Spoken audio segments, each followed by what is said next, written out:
নমস্কার। কেমন আছো বন্ধুরা? ভালো আছো? তোমরা খুব, খুব ভালো থাকো, সুস্থ থাকো, আনন্দে থাকো। তোমরা ভালো থাকলে আমিও ভালো থাকবো। তো আজকে তোমাদের চ্যানেলে আমাদের সকলকে সুস্বাগতম। আজকে তোমাদের কাছে যে বিষয় নিয়ে এসেছি সেটা বহু মানুষের একটা সমস্যা। হ্যাঁ, অ্যাডজাস্ট করে নিচ্ছেন, কম্প্রোমাইজ করে নিচ্ছেন, সেটা আলাদা কথা। সেই প্রবলেমটা হচ্ছে আইবিএস, অর্থাৎ ইরিটেবল বাওয়েল সিনড্রোম। এটা মূলত একটু বয়স হলেই দেখা যেত, কিন্তু এখন বর্তমানে যে কোনো বয়সেই দেখা যেতে পারে। এই ইরিটেবল বাওয়েল সিনড্রোম এটা হলে কি হয়, এটা হলে পেট ফুলে যায়, পেট ফেঁপে যায়, পেটে ব্যথা করে, পেটে মোচড়ানো ব্যথা হয়, মলত্যাগের অভ্যাসের পরিবর্তন হয়ে যায়, দিনে অনেকবার যেতে হতে পারে, এবং এটা কখনো কনস্টিপেশন হয়ে দেখা দেয়, কখনো বা ডায়রিয়ার মতো হয়ে দেখা দেয়। আর এটা হলে কি হয়, শরীরে মনে একটা উদ্বেগ, একটা স্ট্রেস দেখা দেয়। কারণ কিছুতেই যেন মনে শান্তি হয় না যে কি করে এর হাত থেকে মুক্তি পাবে। তখন রোগী ভেবে ভেবে দিশেহারা হয়ে পড়ে। এই ইরিটেবল বাওয়েল সিনড্রোম ৩ প্রকারের হয়: আইবিএসসি, আইবিএসডি, আইবিএসএম। একটা কনস্টিপেশনের সঙ্গে থাকে, আর একটা ডায়রিয়ার সঙ্গে থাকে। দুটো মিশ্রিতভাবে হতে পারে, আবার মেডিকেল সোর্স ভিত্তিতেও হতে পারে। কিরকম হয় লক্ষণটা বলি। কখনো কখনো খাওয়ার পরে হঠাৎ করেই পেটটা মুচড়ে ওঠে, ব্যথা হয়, পেট ফুলে যায়, ফেঁপে যায়, আবার মলত্যাগের পর ঠিকও হয়ে যায়। কি খাবে, কি খেলে ভালো থাকবে, সেটা নিয়েও তারা দিশেহারা হয়। আজকে কি খাবে এ কথা বলবো না, আজ কি করলে ভালো থাকবে সেটা বলবো। ন্যাচারালি এটার কারণ কি? এই আইবিএস হওয়ার কারণ হলো খাদ্য নালীর অস্বাভাবিক সংকোচন আর ইন্টেস্টিনের নার্ভগুলোর অতি সংবেদনশীলতা, আর মেন্টাল স্ট্রেস, খাদ্যাভ্যাসের পরিবর্তন, আর জেনেটিক কারণ, আর কিছু ওষুধ প্রয়োগ করলে হতে পারে। তো যে কারণেই হোক না কেন, তাকে তো প্রতিরোধ করতে হবে, কিওরের রাস্তায় যেতে হবে। খুব সাবধানে সতর্কতার সঙ্গে লাইফস্টাইলটা পরিবর্তন করতে হবে, খাদ্য তালিকার পরিবর্তন করতে হবে, মেন্টাল স্ট্রেস কমাতে হবে, আর মেডিসিনের জন্য যদি হয়ে থাকে বা প্রয়োগের জন্য, সেক্ষেত্রে নিজেকে অ্যাডজাস্ট তো কিছুদিন করতেই হবে। পরবর্তী সময় যদি প্রয়োজন হয়, তো যে মেডিসিন নিলে সেটা ভালো থাকবে সেটা অবশ্যই করতে পারে। কিন্তু যাই করুন না কেন, প্রতিদিন যোগ অভ্যাস করুন, ইরিটেবল বাওয়েল সিনড্রোমের হাত থেকে রেহাই পাবেন, হলেও মুক্তি পাবেন। তো কি কি করলে, কি কি আসন করলে আপনারা ভালো থাকবেন, আজকে সেটাই আমি করে দেখাবো। তো তার আগে শুধু বলবো যে অশ্বগন্ধা গুঁড়ো বা আমলা খেতে পারে মেন্টাল স্ট্রেস বা টেনশনটা কমাবার জন্য। তো আসুন আমরা আজকে শুরু করব আজকের অনুশীলন। কি কি করলে আপনারা ভালো থাকবেন, তো চলুন আমার সঙ্গে শুরু করুন। প্রথম হচ্ছে বজ্রাসন। বজ্রাসন এমন একটি আসন যেটা আপনি প্রতিদিন খাবার পর তো অবশ্যই করবেন, প্র্যাকটিস করার সময় করুন। তো চলুন আমরা শুরু করব বজ্রাসন। পা ছড়িয়ে বসুন। এবার ডান পাকে বাঁ পাকে দুটোই পিছন দিকে মুড়ে নিলাম। বুড়ো আঙুলের দিকটা জোড়া থাকবে, গোড়ালির দিকটা খোলা থাকবে। এইভাবে আপনারা বজ্রাসনে বসবেন 2 মিনিট থেকে। যাদের হাঁটুতে ব্যথা আছে তারা কি করবে, তারা হাঁটুর নিচে একটা বালিশ হোক বা টাওয়েল হোক, তাকে রোল করে কি করবেন, এই হাঁটুটার নিচে দিয়ে দেবেন, দিয়ে বসবেন। তাহলে দেখবেন কষ্টটা কম হবে।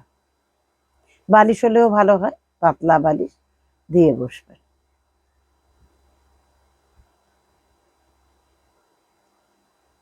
এইভাবে বজ্রাসন প্র্যাকটিসের সময়ও করুন, আর আপনার প্র্যাকটিস হয়ে গেলেও খাবার পরেও আপনি করতে পারবেন।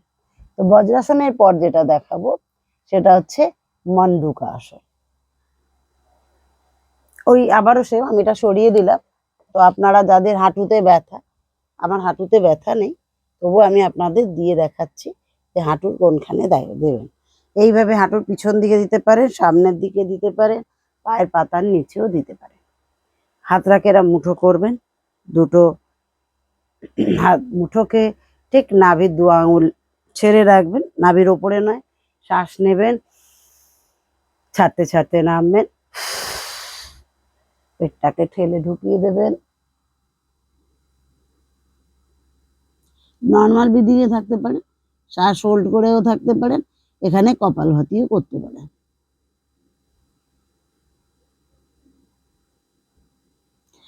যার যতটুকু সামর্থ্য তিনি ততটুকুই করবেন, ঠিক আছে? তো এখান থেকে যেটা করবেন, একইভাবে যদি বসতে অসুবিধা হয় পা একবার ছেড়ে নেবেন, একবার ভাঁজ করতে পারেন। তো এরপর আমি একটা দেখাবো, সেটা হচ্ছে কি শশকাসন, ঠিক আছে? অনেকটা অর্ধকূর্মাসনের মতোই। অর্ধকূর্মাসনে হাতটা জোড়া থাকে, শশকাসনে হাতটা খোলা থাকবে। তো আবারও আমি বজ্রাসনে বসবো। যদি বজ্রাসনে কেউ বসতে না পারেন তো বাবু আসন বা সুখাসনও করতে পারবেন, সেটাও আমি দেখিয়ে দিচ্ছি। শ্বাস নিতে নিতে হাত তুলবো, ছাড়তে ছাড়তে নামাবো,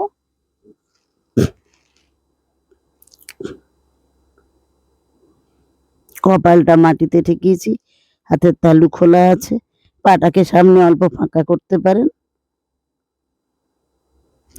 আবার শ্বাস নিতে নিতে উঠবো, আস্তে আস্তে ছেড়ে দেবো। তো এটার পরে আপনি করবেন জানু শিরাসন।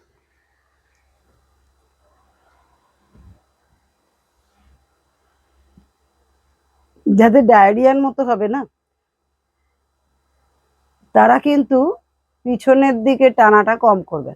যাদের কনস্টিপেশন থাকবে, মানে কনস্টিপেশন সহ আইবিএসসি থাকবে, তারা কিন্তু ভুজঙ্গাসন শলভাসন করবেন।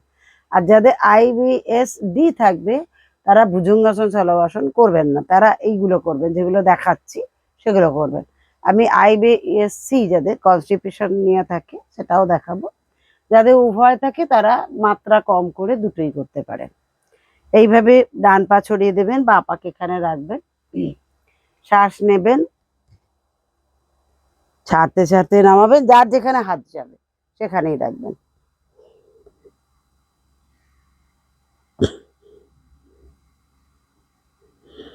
শ্বাস নিতে নিতে সোজা উঠবেন, আস্তে আস্তে ছেড়ে দেবেন। যাদের কোমর স্টিফ তারা একটু আপ ডাউন করবেন। যাদের ঘাড়ে স্পন্ডিলাইটিস আছে তারা ঘাড় নিচু করবেন না। তারা কিভাবে করবেন আমি সেটাও দেখিয়ে দিচ্ছি। শ্বাস নিতে নিতে তুলবেন, ছাড়তে ছাড়তে নামাবেন, ঘাড়টা এরকম করে রাখবেন, না যতটা পারবেন সামনের দিকে ঝুঁকবেন, কিন্তু ঘাড়টা উঁচিয়ে রাখবেন, নর্মাল ব্রিদিং এ থাকবেন।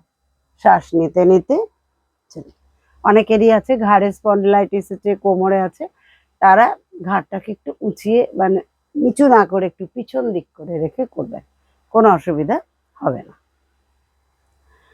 জানুশিরাসন করার পরে আমি যেটা দেখাবো সেটা হচ্ছে পশ্চিমোত্তানাসন। সবগুলোই করতে হবে এরকম না, আপনি আপনার মতো করে বেছে বেছে 5টা করুন। এইগুলো করলে ভালো থাকবেন। আসন তো আছে অনেকই, তবু 5-6টা তো দেখাতেই হবে। এইভাবে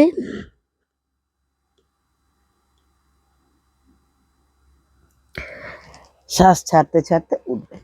ধরুন আপনার এইটুকু নামছে, আপনি এইটুকুই থাকবেন। যাদের ঘাড়ে ব্যথা কি বলেছি, উঁচিয়ে রাখবেন।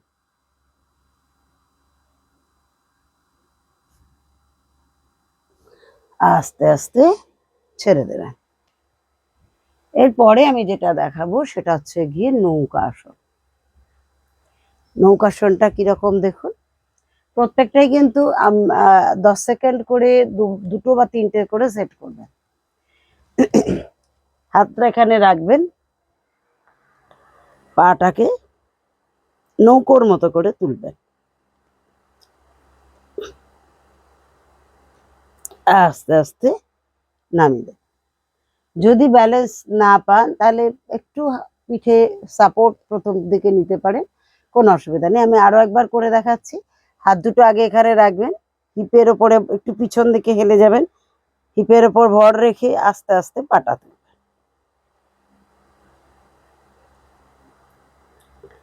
আবার ধীরে ধীরে ছেড়ে দেবেন। এবার যাদের ধরুন একটু ভালো আছেন, আইবিএস এর প্রবলেম থেকে একটু কিওর হয়ে গেছেন, বা কনস্টিপেশনের সঙ্গে আছেন, যাদের কনস্টিপেশন নিয়ে আছে, তারা ভুজঙ্গাসন আর শলভাসন করবেন। মণ্ডকাসন তো অবশ্যই করবেন, দুজনটাই করবেন। মণ্ডকাসন ভীষণ ভালো উপকার দেবে।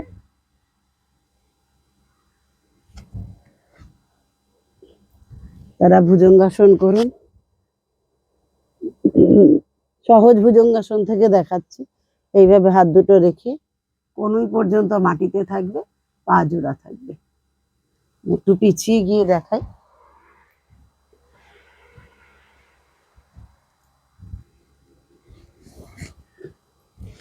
কনুই দুটো এইভাবে রাখবেন, চেস্টের পাশে মাটিতে কনুই দুটো ঠেকে থাকবে।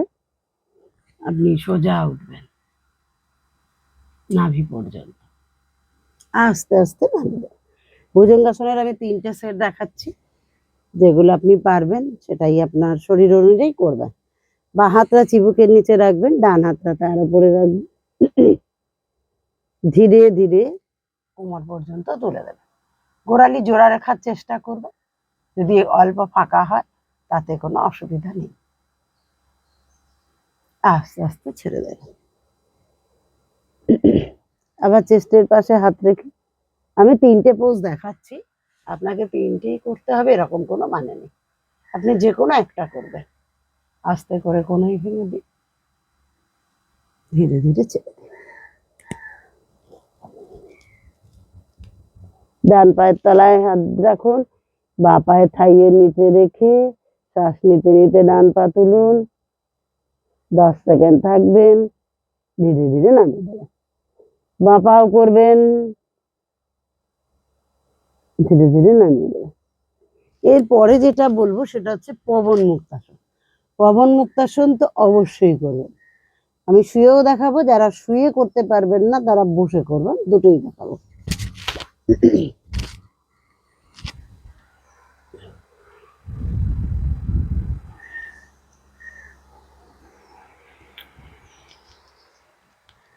চিত হয়ে শুয়ে পড়ো, শ্বাস ছাড়তে ছাড়তে পেটের ওপরে পাটাকে নিয়ে আসো। যাদের হাঁটু ব্যথা আছে তারা হাঁটুর নিচে ধরবেন, এইভাবে আমি যেরকম ধরেছি। নাক দিয়ে নেবেন, ফু দিয়ে ছাড়বেন। যাদের হাঁটু ব্যথা নেই তারা হাঁটুর ওপরে ধরবেন, ছেড়ে দেবেন। আবার বাঁ পাটাকে নিয়ে আসবেন,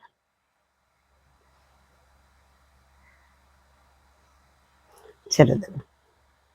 আবার ডান দুটো পাকে একসঙ্গে নিয়ে আসুন,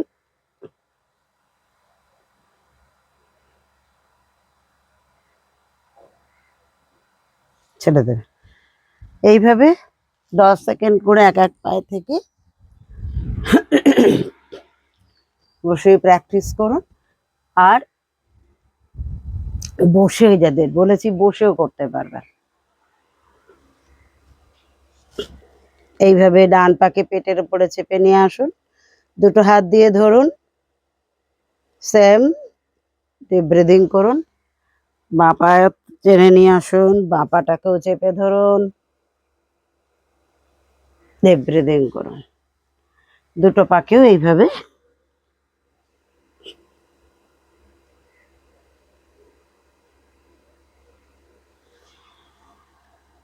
এরপরে যেটা দেখাবো সেটা অ্যাবডোমিনাল ব্রিদিং।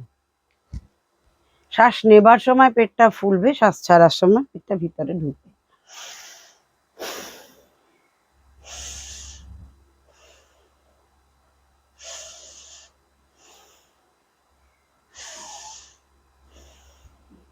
দেখুন, শ্বাস নিচ্ছি, পেটটা ফোলাচ্ছি, শ্বাস ছাড়ছি,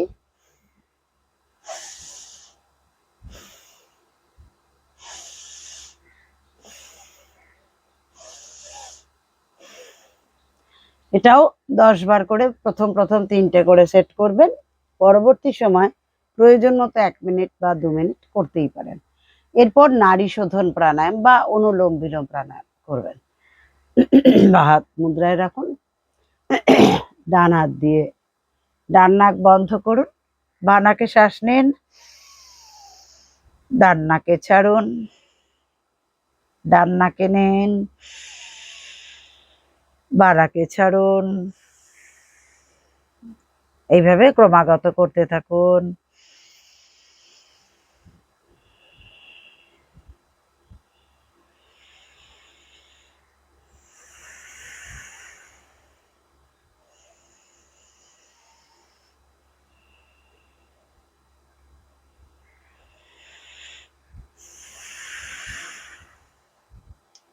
ধীরে ধীরে কনসেন্ট্রেট করুন নিজের।